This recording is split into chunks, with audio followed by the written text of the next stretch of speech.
এই মুহররম মাসের 10 তারিখে, ক তারিখ? মানে আজকের রাতে, মানে কালকের দিন, মুহররম মাসের 10 তারিখে পৃথিবীতে অনেক ঘটনা ঘটেছে, একটা ঘটনা ঘটেনি। আমরা মানুষকে বোঝাই একটিমাত্র ঘটনাকে নিয়ে খুব মাতামাতি করি। সে ঘটনাটা হলো কি, 680 খ্রিস্টাব্দে, কত কত কত এগুলো মনে রাখবেন, 680 খ্রিস্টাব্দে মার্চ মাসের 17 তারিখ, মুহররম মাসের 10 তারিখ শুক্রবার, কারবালার প্রান্তরে আল্লাহর নবীর কলিজার টুকরা ফাতেমার 2 সন্তান হাসান আর হোসাইন। তো হযরতে হোসাইন রাদিয়াল্লাহু তাআলা আনহু 55 বছর বয়সে, হযরত হোসাইন রাদিয়াল্লাহু তাআলা আনহুর বয়স কত ছিল তখন? 55। এগুলো মনে রাখবেন। 55 বছর বয়সে 50 জন লোককে নিয়ে কারবালার প্রান্তরে ন্যায়ের পক্ষে অন্যায়ের বিপক্ষে দাঁড়িয়ে নিজের জীবনকে শহীদ করেছিলেন। অন্যায়ের কাছে মাথা নত করেনি। আমরা এই শিক্ষাটা কোনোদিন নিলাম না যে হোসাইন রাদিয়াল্লাহু তাআলা আনহু শহীদ হলেন, অন্যায়ের কাছে মাথা নত করেনি। এখান থেকে এই শিক্ষাটা না নিয়ে আমরা কি করলাম? আমরা ওই দিন একটা শরিয়ত বিরোধী কাজ, মানে কি করলাম, ছুরি কাটারি ইত্যাদি ইত্যাদি নিয়ে হই হুল্লোড় লাঠি সোটা নিয়ে করতে লাগলাম। এ শিক্ষাটা নিলাম না যে আমি অন্যায়ের বিরুদ্ধে ন্যায়ের পক্ষে দাঁড়িয়ে থাকব। হোসাইন রাদিয়াল্লাহু তাআলা আনহু ন্যায়ের পক্ষে দাঁড়িয়েছিলেন, অন্যায়ের পক্ষে যায়নি। তাতে জীবনটা চলে গেছে, কোনো দুঃখ হয়নি। এটা মারাত্মক শিক্ষা। চলেন, এই ঘটনাটা হলো পৃথিবীর শেষ ঘটনা। এরপরে আরেকটি ঘটনা ঘটবে, সেটা হলো পৃথিবী ধ্বংস হবে। ওই মুহররম মাসের 10 তারিখে কি কি ঘটেছিল? অনেক ঘটেছিল বাপ। কমসে কম সর্বাধিক 313টা ঘটনা ঘটেছে ওই মুহররম মাসের 10 তারিখে। কত কত কটা কটা 313টা ঘটনা। আমরা তো একটা ঘটনা নিয়েই খুব চেল্লাচিল্লি করি। শোনেন, আমি কয়েক কটা বলি আপনাদের।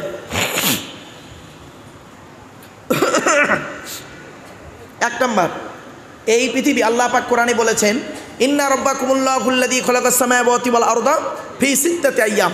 আল্লাহ পাক বললেন, আসমান পৃথিবী জমিনকে আমি 6 দিনে সৃষ্টি করেছি। কোন দিনে স্টার্ট হয়েছে? রবিবার, সোমবার, মঙ্গলবার, বুধবার, বৃহস্পতিবার, শুক্রবার। এই পৃথিবীর সূচনা হয়েছে শুক্রবার। এই পৃথিবীতে সর্বপ্রথম আল্লাহ রাব্বুল আলামিন, সেই দিন ছিল মুহররম মাসের 10 তারিখ। এই পৃথিবীতে আল্লাহ রাব্বুল আলামিন সর্বপ্রথম যে মানুষ তৈরি করলেন তার নাম হলো হযরত আদম আলাইহিস সালাতু সালাম। আদমকে আল্লাহ পাক যেদিন তৈরি করেছিলেন মুহররম মাসের 10 তারিখ।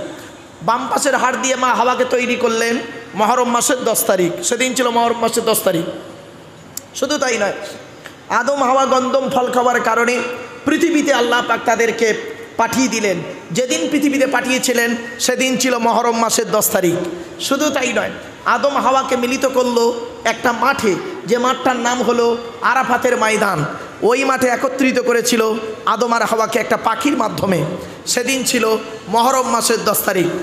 আদম নবীর 2টো সন্তান যুদ্ধ করেছিল, মারামারি করেছিল। আপনারা ইতিহাসে শুনেছেন হাবিল কাবিল, যে ঘটনাটি কোরআনের সূরা মাইদার মধ্যে এসেছে।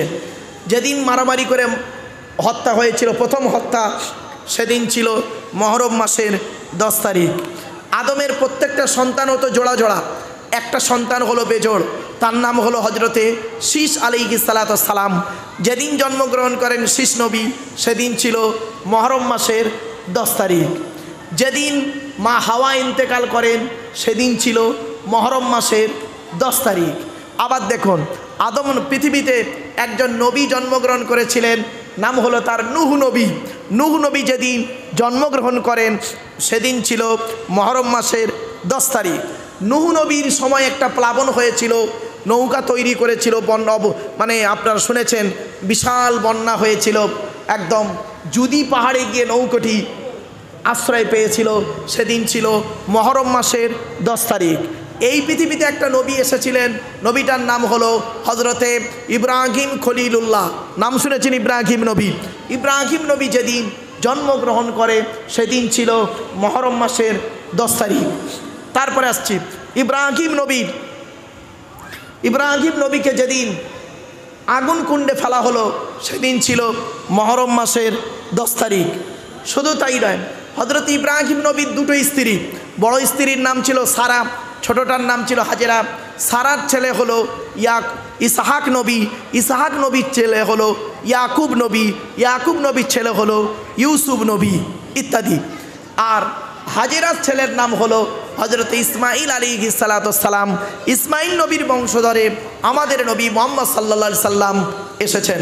তো যেদিন সারার সঙ্গে ইব্রাহিম নবীর বিবাহ হয় সেদিন ছিল মহরম মাসের 10 তারিখ। হাজেরার সঙ্গে যেদিন ইব্রাহিম নবীর বিবাহ হয় সেদিন ছিল মহরম মাসের 10 তারিখ। দুইজন ফেরেশতার মাধ্যমে আল্লাহ পাক ইব্রাহিম নবীকে ইসহাক নবীর সুসংবাদ দিয়েছিলেন। ঘটনাটি পাবেন আপনি কোরআনের 26 নম্বর পারার শেষ পৃষ্ঠাতে। আল্লাহ পাক বলেছেন দুটো মেহমান এসে সুসংবাদ দিয়েছিলেন সন্তানের, সেদিন ছিল মহরম মাসের 10 তারিখ।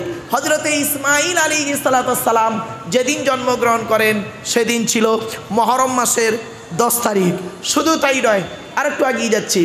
আইয়ুব বলে একজন নবী ছিলেন, 18 থেকে 20 বছর রোগে ভুগেছিলেন। যেদিন আল্লাহ পাক তাকে রোগ থেকে মুক্তি করেছিলেন সেদিন ছিল মহরম মাসের 10 তারিখ।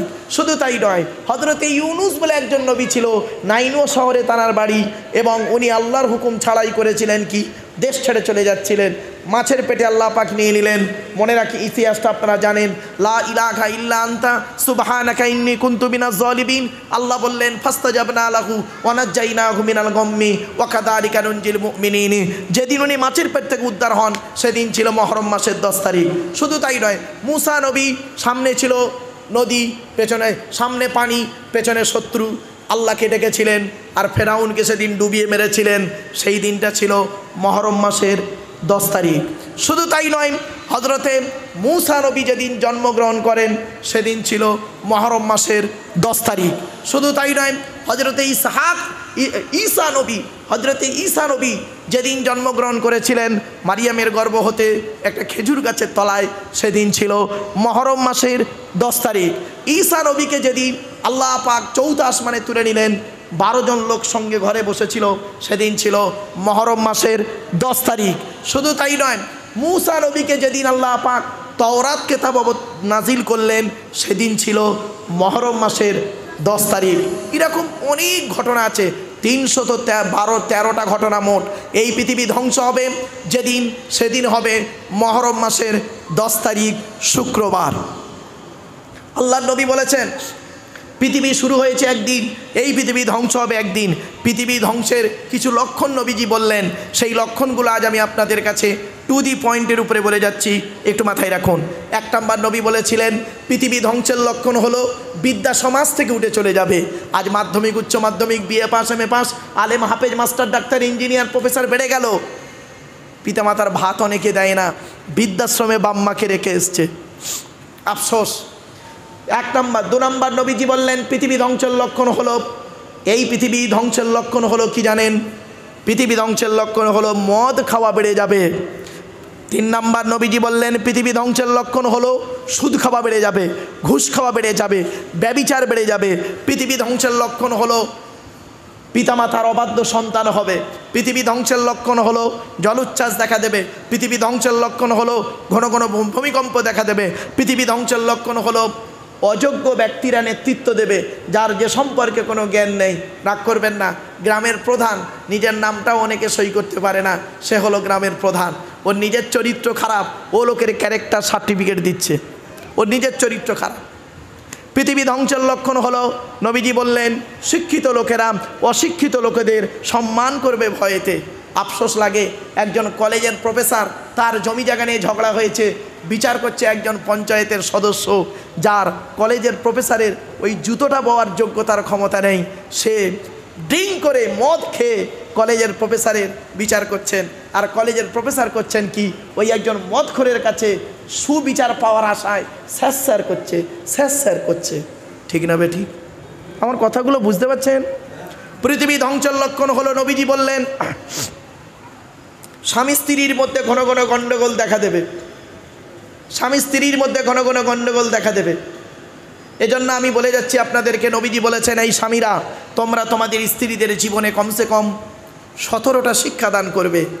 আপনি তো স্ত্রীকে একটাও শিক্ষা দেননি, দয়া করে একটু শুনে যান অন্তত।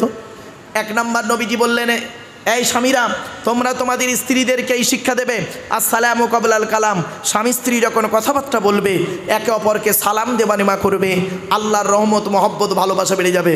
2 নম্বরে বলা হয়েছে এই স্বামীরা তোমরা তোমাদের স্ত্রীদেরকে এই শিক্ষা দেবে তারা যেন কোনো দিন কাবা শরীফের দিকে মুখ করে কোনো দিন থুতু যেন না ফেলে। 3 নম্বরে বলা হয়েছে তোমরা তোমাদের স্ত্রীদেরকে এই শিক্ষা দেবে তারা যেন কোনো দিন কাবা শরীফের দিকে মুখ করে কোনো দিন পেশাব পায়খানা যেন না ফেরে। 4 নম্বরে বলা হয়েছে তোমরা তোমাদের স্ত্রীদেরকে এই শিক্ষা দেবে তারা যেন কোনো দিন কাবা শরীফের দিকে পেছন ফিরে যেন পেশাব পায়খানা যেন না ফেরে। 5 নম্বরে বলা হয়েছে তোমরা তোমাদের স্ত্রীদেরকে এই শিক্ষা দেবে তারা যেন কোনো দিন গোসলখানায় পেশাব যেন না ফেরে। 6 নম্বরে বলা হয়েছে তোমরা তোমাদের স্ত্রীদেরকে এই শিক্ষা দেবে তারা যেন কোনো দিন গোসলখানায় উলঙ্গ অবস্থায় গোসল যেন না করে। 7 নম্বরে বলা হয়েছে তোমরা তোমাদের স্ত্রীদেরকে এই শিক্ষা দেবে তারা যেন কোনো দিন হাতের চুড়ি তারা যেন কোনো দিন দুটো ব্যবহার যেন না করে। মা বোনেরা এক হাতে একটা চুড়ি পরবেন, এক হাতে দুটো চুড়ি পরা নিষেধ আছে। এরপরে নবীজি বললেন এই স্বামীরা তোমরা তোমাদের স্ত্রীদেরকে এই শিক্ষা দেবে তারা যেন কোনো দিন মাথার বালিশ তারা যেন কোনো দিন দুটো ব্যবহার যেন না করে। স্বামী স্ত্রী যখন ঘুমাবে একটি মাত্র লম্বা বালিশে স্বামী স্ত্রী মাথা রেখে ঘুমাবে। স্বামী স্ত্রী যদি এক বালিশে মাথা রেখে ঘুমায় আল্লাহর রহমত মহব্বত ভালোবাসা আল্লাহ বাড়িয়ে দেয়। এরপরে নবীজি বললেন এই স্বামীরা তোমরা যেমন খাবে স্ত্রীদের তেমন খাওয়াবে, তোমরা যেমন পরবে স্ত্রীদের তেমন পরাবে। শুধু তাই নয়, এরপরে নবীজি বললেন তোমরা তোমাদের স্ত্রীদের ভালোবাসবে, স্ত্রীর পিতামাতার গালি দেবে না। স্ত্রীর পিতামাতার গালি দেওয়া হলো হারাম, স্ত্রীর পিতামাতার গালি দেওয়া। এজন্য আপনাদেরকে অনুরোধ করে বলে যাচ্ছি আমরা অনেক সময় করি কি স্ত্রীর পিতামাতাকে গালি দিই, স্ত্রীকে গালি দিতে দিতে দিতে দিতে শখ মিটল না, তার মরা বাম্মাকে কবর থেকে তুলে আনলাম। ঈদের দিনে হয়তো পায়েস করতে একটু লেট করে ফেলেছে স্ত্রী, তাকে গালাগালি দিতে দিতে এমনভাবে ব্যবহার করলাম মরা বাপটাকেও তুলে আনলাম কবর থেকে, মরা মাটাকেও স্ত্রীকে ঈদের দিনে গালি দিয়ে দিলাম। দেওয়ার পরে আমি ঈদের নামাজ পড়তে চলে গেলাম, আর ওই নামাজ আল্লাহ কবুল করবে আপনি ভেবে নিলেন? কোথায় আছেন আপনি? মনে রাখবেন 1 ঘন্টা ন্যায় বিচার করা 60 বছর ইবাদতের সমতুল্য। এরপরে নবীজি বললেন এই স্বামীরা তোমরা তোমাদের স্ত্রীদেরকে নিয়ে বেড়াতে যাবে তোমরা তোমাদের স্ত্রীদেরকে নিয়ে কি করবে? স্ত্রীদেরকে কোরআনের শিক্ষা দেবে, স্ত্রীদেরকে নামাজের শিক্ষা দেবে। শুধু তাই নয়, গভীর রাতে স্ত্রীকে নিয়ে কি করবে? তোমরা গভীর রাতে তাহাজ্জুদের নামাজে দাঁড়াবে স্বামী স্ত্রী একসঙ্গে, আল্লাহ খুশি হয়ে যাবে। এরপরে নবীজি বললেন তোমরা তোমাদের স্ত্রীদের কাজের সহযোগিতা করবে। আল্লাহর নবীর স্ত্রী আম্মা জানা আয়েশা বর্ণনা করছেন আল্লাহর নবী আমার 3টে কাজের সহযোগিতা করে দিতেন। 1 নম্বর নবীজি মাঝে মাঝে করতেন কি, আমার যখন রান্না কমপ্লিট হতো না, ইনকমপ্লিট থাকতো, নবীজি করতেন কি আমার রান্নার কাজে সহযোগিতা করতেন। নবীজি করতেন কি থালা বাসনগুলো মাঝে মাঝে মেজে দিতেন। নবীজি করতেন কি ঘর বারান্দাগুলো ঝাড়ু দিয়ে দিতেন মাঝে মাঝে। আপনি এটা করলে আপনার খুব ছোট লোক বলবে না? অনেকে আবার বলবে বইয়ের পাগল। না, আপনি জানেন না তাই বলেন। অনুরোধ করে বলে যাচ্ছি স্বামী স্ত্রীর মহব্বত ভালোবাসা, পৃথিবীর সর্বপ্রথম ভালোবাসা তৈরি হয়েছিল স্বামী স্ত্রীর ভালোবাসা। আল্লাহর নবীদের পরেই স্থান হলো বাপ আর মায়ের। কাদের বললাম? আল্লাহ নবীর পরেই স্থান হলো বাপ আর মায়ের। আজকে আপনাদের বলে যাচ্ছি যাদের বাড়িতে বৃদ্ধ পিতামাতা এখনো বেঁচে আছে, খবরদার পিতামাতাকে কোনোদিন কাঁদাবেন না, পিতামাতাকে গালি দেবেন না। মনে রাখবেন বাম্মা যদি নারাজ থাকে, অসন্তুষ্ট হয়ে যায়, অখুশি হয় সন্তানের উপরে, ওই সন্তানের উপরে আল্লাহ অখুশি হয়ে যায়। আর সন্তানের উপরে যদি পিতামাতা খুশি হয়ে যায়, আল্লাহ খুশি হয়ে যায়।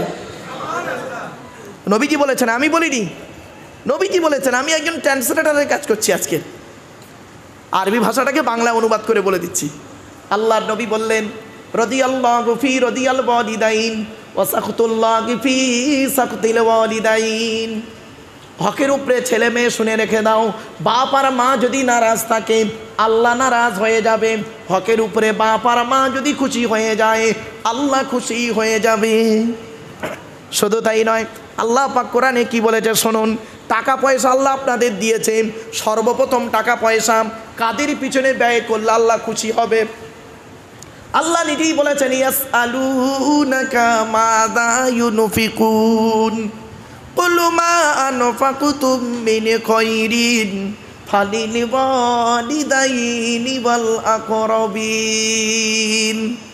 2 নম্বর পারা 12 নম্বর পৃষ্ঠা 13 নম্বর লাইন, সূরার নাম সূরা বাকারা। কোরআন জানিয়ে দিয়েছে টাকা পয়সা তোমরা কাদের পিছনে ব্যয় করবে? সর্বপ্রথম টাকা পয়সা তোমরা তোমাদের বুড়ো বুড়ি বাপ আর মায়ের পিছনে ব্যয় করবে, আল্লাহ খুশি হয়ে যাবে। বাপের পিছনে পয়সা কেন ব্যয় করেন না? গাছের প্রথম ফলটা বাপকে খাওয়াবেন, গাছের প্রথম ফলটা বাপকে মাকে খাওয়াবেন, পুকুরের প্রথম মাছটা বাপ আর মাকে খাওয়াবেন, আল্লাহ খুশি হবে। মাইনের প্রথম টাকাটা বাম্মার হাতে তুলে দেবেন, আল্লাহ খুশি হয়ে যাবে। আর আমরা কি করি জানেন? রাগ করবেন না, মাইনের প্রথম টাকাটা বইয়ের নামে ব্যাংকের বই করেছি, বউ নমিনি করেছে ওর ভাইকে। বুঝতে পারেনি না কথাটা? বইয়ের নামে ব্যাংকের বই করেছে আর বউ নমিনি করেছে কাকে? ওর ভাইকে। মানে এ মাল মরে গেলে কিছু পাবে। বাস্তব বলছি বাবা, আমি অনেক সময় মানে এখানে শিক্ষিত এলাকা বলে একটু ল্যাঙ্গুয়েজগুলো একটু এদিক ওদিক করে হয়ে যাচ্ছে, আর অন্য জায়গায় হলে একটু সচেতন হয়ে বলতে হয়। বাবা রাগ করবেন না, একটু চলেন এগিয়ে যাচ্ছি। আল্লাহর নবী বলেছেন, শুনে নিন, বাপ আর মা কি অমূল্য রত্ন। ছোট্ট একটি উদাহরণ দিলেই বুঝতে পারবেন। আল্লাহ রাব্বুল আলামিনের কাছে, আল্লাহ রসুলের কাছে একদিন একজন ব্যক্তি এসে বলছেন, ইয়া রাসূল আল্লাহ, আমি যুদ্ধের ময়দানে গিয়েছিলাম, এসে দেখছি আমার মা মারা গেছে, আমি এখন কি করতে পারি? নবীজি বললেন, শোনো, তোমার মা মারা গেছে, তুমি 2টো কাজ করবে। 1 নাম্বার, তুমি তোমার মায়ের জন্য রুহে মাগফিরাতের দোয়া চাইবে, অর্থাৎ মায়ের জন্য আল্লাহর কাছে কাঁদা করবে যেন আল্লাহ পাক তোমার মায়ের জীবনের গুনাহগুলো মাফ করে দেয়। 2 নাম্বার হলো তুমি তোমার মায়ের জন্য দান খয়রাত করবেন, গরিব ফকির মিসকিনকে দান করবে, তোমার মা কবরে শুয়ে শুয়ে সওয়াব পাবে। বাপ মরে গেল, মা মরে গেল, কই বাপের নামে মায়ের নামে 2টো ফকির তো কোনোদিন খাওয়াননি। আপনি আবার সন্তান, মনে রাখবেন, আপনি যদি আপনার বাম্মার কবরটা জিয়ারাত না করেন, আপনারও ছেলে মেয়ে আছে, আপনার কবরের ধারে বাড়ে যাবে না। আল্লাহর নবী বলেছেন, মান যারা কবরা আবাওয়াইহি আও আহাদিহিমা ফি কুল্লি জুমআতিন গুফিরা লাহু ওয়া কুতিবা লাহু বারাআ। নবী বলেন, জুম্মার দিনে যদি কোনো ছেলে তার বাপ আর মায়ের কবরটা একবার জিয়ারাত করে, ওই ছেলের দোয়ার ওসিলায় বাম্মার কবরটাকে আল্লাহ পাক আলোয় আলোকিত করে দেয়। আপনি আপনার বাম্মার কবর জিয়ারত করেন না, বাম্মার নামে দান খয়রাত করেন না, আপনি আশা করলেন কিভাবে যে আমি মারা গেলে আমার ছেলে আমার জন্য অনেক কিছু করবে? এই আশা করাটা ঠিক হবে না। আপনি করুন, অবশ্যই ফল পাবেন। চলুন এগিয়ে যাচ্ছি। শুধু তাই নয়, আরও বলা হয়েছে, অন্য একটা কথাই এসেছে, মা বিন ওয়ালাদিন বাররিনি ইয়ানজুরু ইলা ওয়ালিদাইহি নাযারা রাহমাতিন ইল্লা কাতাবাল্লাহু লাহু বিকুল্লি নাযারাতিন হাজ্জাতাম মাবরুর। বলা হয়েছে, সকালবেলা যদি কোনো ছেলে মেয়ে, সকালবেলা কোনো ছেলে যদি তার বাপ আর মায়ের মুখের দিকে যদি দয়ার নজরে হাসি মুখে যদি তাকিয়ে বলে, আব্বা তোমার কি লাগবে বলো, ওমা তোমার কি অসুবিধা হচ্ছে বলো, ওই ছেলে মেয়ের নামায় আমলনামায় একটা মকবুল হজের সওয়াব লিখে দেওয়া হয়। আর ছেলে যদি সকালবেলা ঘুম থেকে উঠে ওর বুড়ো বুড়ি বাম্মার মুখ দেখলে কি বলে জানেন? দিনটা বেকার হয়ে গেল। যা, ওর বইয়ের মুখ দেখলে দিন খুব ভালো যাবে। বইয়ের মুখ দেখলে সকালে উঠিয়ে আমি মনে মনে বলি, সারাদিন আমি যেন বইয়ের কথায় চলি। সকালে উঠিয়ে আমি মনে মনে বলি, সারাদিন আমি যেন বইয়ের কথায় চলি।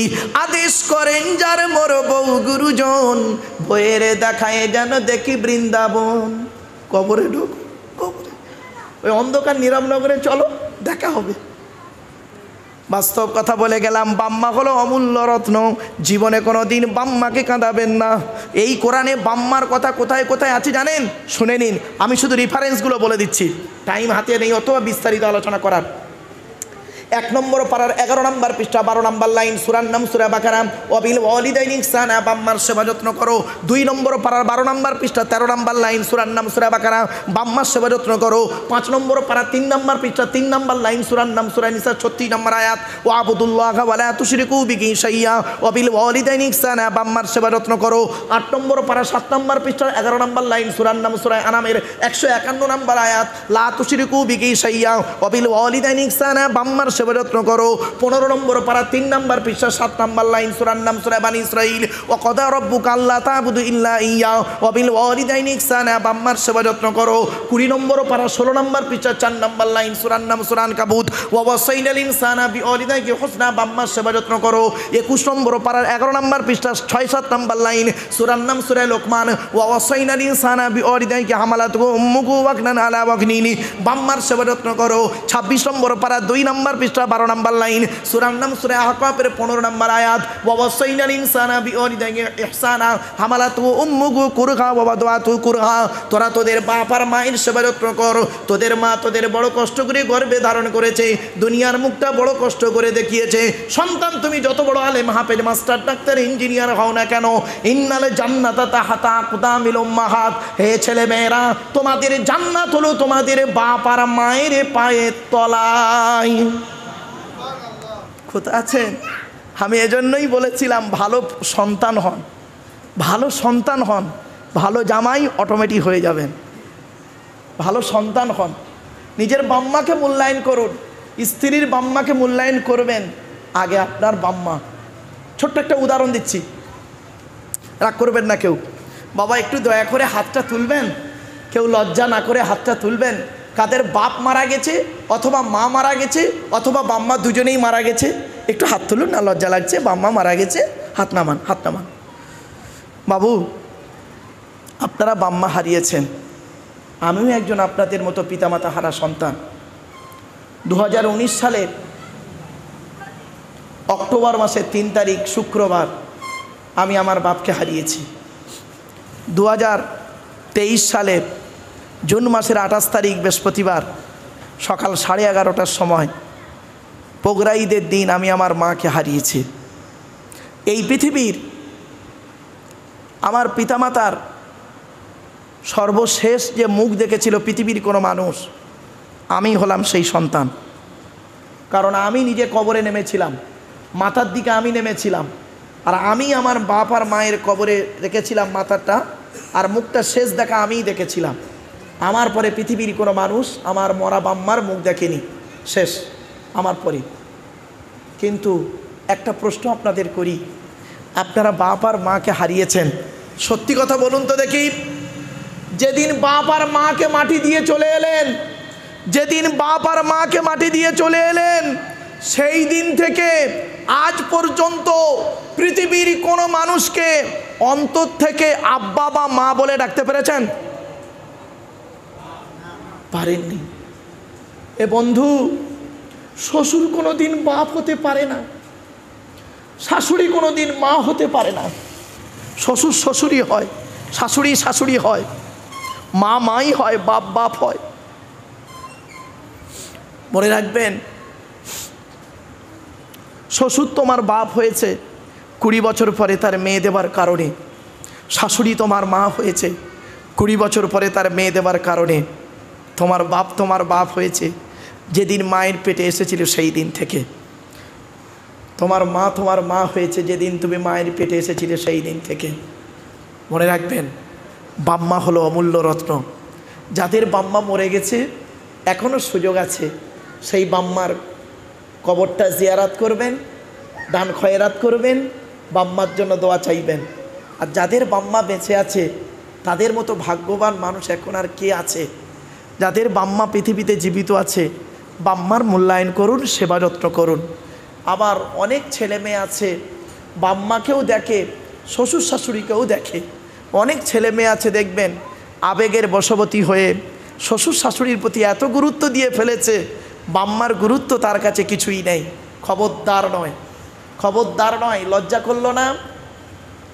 আপনি আপনার বাপের লুঙ্গিটা কিনেছেন, আপনার বাপে ঈদের সময় লুঙ্গি পাঞ্জাবি পায়জামা পাঞ্জাবি কিনে দিয়েছেন টোটাল 1000 টাকা। বাপের সময় বাপের পুজোতে আপনি আপনার বাবাকে করেছেন কি ধুতি পাঞ্জাবি কিনে দিয়েছেন, টোটাল মিলে 1000 টাকা, আর শ্বশুরকে যে মালটা কিনে দিয়েছিলেন তার দাম 3000 টাকা। লজ্জা করলো না? কেন? দুটো মিলে তো 4000 হয়, তা 2000 করে দুটো ভাগ করে দিলে কি ক্ষতি ছিল? অভাগিনী মাকে একটা শাড়ি কিনে দিলেন তার দাম 900 টাকা, আর শাশুড়িকে যে মালটা কিনে দিলেন তার দাম 3900 টাকা, তাই না? আদি খান জিলাল থেকে কিনেছেন তো। আবার বউকে আবার দেখালে বউ কি বলবে জানেন? আমার মা এর থেকে আরও নরম শাড়ি পরে। সারা জীবন মিনু আর অনু শাড়ি পরে জীবন কাটালো, বাস্তব বলছি ভাই, মিনু আর অনু শাড়ি পরে জীবন কাটালো, আর জামাই টাকাওয়ালা জামাইয়ের পাল্লায় পড়ে এখন ওর মুখের ভাষা পাল্টে গিয়ে বলছে এর থেকে আরও পাতলা শাড়ি পরে। লজ্জা লাগে। খবরদার বাম্মাকে কোনোদিন কাঁদাবেন না। এই মহরম মাসে এই যে আজকের রাতটা, এই রাতে ইবাদত করবেন। অনেক জায়গাতে দেখেছি তারা শরীয়ত বিরোধী কাজ করে, কোরআন হাদিসে এসব কথা নেই, সেই কাজগুলো করে। আপনারা সেই কাজগুলো না করে অন্তত এই যে একটা ধর্মীয় সভা দিয়েছেন, কিছু শেখার জন্য, জানার জন্য, বোঝার জন্য, নিজেকে পরিবর্তন হবার জন্য, এর থেকে উত্তম কাজ আকাশের নিচে জমিনের উপরে আর নাই। আল্লাহ যেন কবুল করে, বলুন আল্লাহুম্মা আমিন। আমার বাপেরা চলেন, এই মহরম মাস কয়েকটা কথা আপনাদের বলি। চলে যাচ্ছেন নাকি? এই মহরম মাস সম্পর্কে এবার একটু আপনাদেরকে একটু ধারণা দিয়ে দিই। ইংরাজি মাস 12টা, বাংলা মাস 12টা, আরবি মাসও 12টা। ইংরাজি 12 মাসের নাম কি? January, February, March, April, May, June, July, August, September, October, November, December. Bangla মাসের নামগুলো কি? বৈশাখ, জ্যৈষ্ঠ, আষাঢ়, শ্রাবণ, ভাদ্র, আশ্বিন, কার্তিক, অগ্রহায়ণ, পৌষ, মাঘ, ফাল্গুন, চৈত্র। ব্যাস। এবার আরবি 12 মাসের নাম কি? কোরআনে আছে আরবি 12টা মাসের নাম। আল্লাহ 12টা মাস যে আল্লাহ পাক দিয়েছেন সেটা কোরআনে বলেছেন সূরা তাওবার মধ্যে, ইন্না ইদ্দাতাশ শুহুরি ইনদাল্লাহি 12 শাহরান ফি কিতাবিল্লাহ। কোরআনে আছে 12 মাসের নাম, মনে রাখবেন। সে 12 মাসটা কি? মুহররম, সফর, রবিউল আউয়াল, রবিউস সানি, জমাদুল আউয়াল, জমাদুল সানি, রজব, শাবান, রমজান, শাওয়াল, জিলকদ, জিলহজ। তো আরবি ইংরাজি মাসের প্রথম মাসের নাম হলো জানুয়ারি, বাংলা মাসের প্রথম মাসের নাম হলো বৈশাখ, তো আরবি মাসের প্রথম মাসের নাম হলো মুহররম মাস। এই মাসটা আরেকটা জিনিস আপনাদের শিখিয়ে দিচ্ছি। ইংরাজি মাস 28, 29, 30, 31-এ শেষ হয়। ফেব্রুয়ারি মাস 28-এ হয়, 4 বছর অন্তর একটা লিপ ইয়ার হয়, 1 বছর অতিরিক্ত হয় একদিন। 28, 29, 30, 31 ইংরাজি মাসের দিনগুলি। বাংলা মাসে কি হয়? 29, 30, 31, 32। আর আরবি মাসে শুনে নিন, ইংরাজি মাসে বা বাংলা মাসে বছর হয় 365 দিনে, তাই তো বাবা? হ্যাঁ, 365 দিনে ইংরাজি বাংলা মাসের বছর, কিন্তু আরবি মাসের বছর হলো 354 দিনে। কত? 354 দিন। এই জন্য দেখবেন এবছর যেদিন ঈদ হবে আগামী বছর 11 দিন পরে ঈদ হবে, ঠিক 11 দিনের ডিস্টেন্স থাকবে। আর একটা কথা আপনাদের শিখিয়ে দিই, সেটা হলো কি, আরবি মাস হলো 29 আর 30। আরবি মাস কোনো দিন 28-এ হয় না, আরবি মাস কোনো দিন 31-এ হয় না, 29 আর 30। আর একটা মজার কথা হলো, আরবি মাস প্রথমটা হবে 29, পরেরটা 30, পরপর দুটো 29-এ হয় না, আর পরপর দুটো 30-এ হয় না। এটা মনে রাখবেন, একদম বাস্তব। এবছরে রোজা কটা হয়েছে বাবা? ভুলে গেছে, 29টা। এবছর রোজা 30টা হয়নি, 29টা। তো আমাকে অনেকেই জিজ্ঞাসা করছে হুজুর ঈদ কবে? আমি বললাম আপনি এরকম প্রশ্ন করছেন কেন? শুধু তাই নয়, আপনার লালবাজারে একজন পুলিশ অফিসার বন্ধু মানুষ, তো আমাকে বলছে ইন্সপেক্টর, তো বলছে স্যার হুজুর আপনার কাছে একটা জিনিস জানবো। কি বলুন? বলছে ঈদ কবে হবে? আমি বললাম আপনি আর এই প্রশ্নটা কোনো দিন যাতে না করেন সে জিনিসটা আজকে আপনাকে শিখিয়ে দিচ্ছি। বলছে বলুন। বললাম শুনুন, আরবি মাস 29 আর 30-এ হয়, প্রথমটা 29 হলে পরেরটা 30। বলে তাই নাকি? বললাম শুনুন, এই রমজান মাসের আগের মাসটা হলো শাবান মাস, শাবান মাসটা 30-এ হয়েছে, তো 29টা রোজা হবে 100%, একদম বাস্তব। আর যদি ওই শাবান মাস 29-এ হয় 100% 30টা রোজা হবে, এই তো, এছাড়া অন্য কিছু না। বলে তাই নাকি? বললাম হ্যাঁ। বলে মারাত্মক জিনিস শিখে নিলাম, চলে।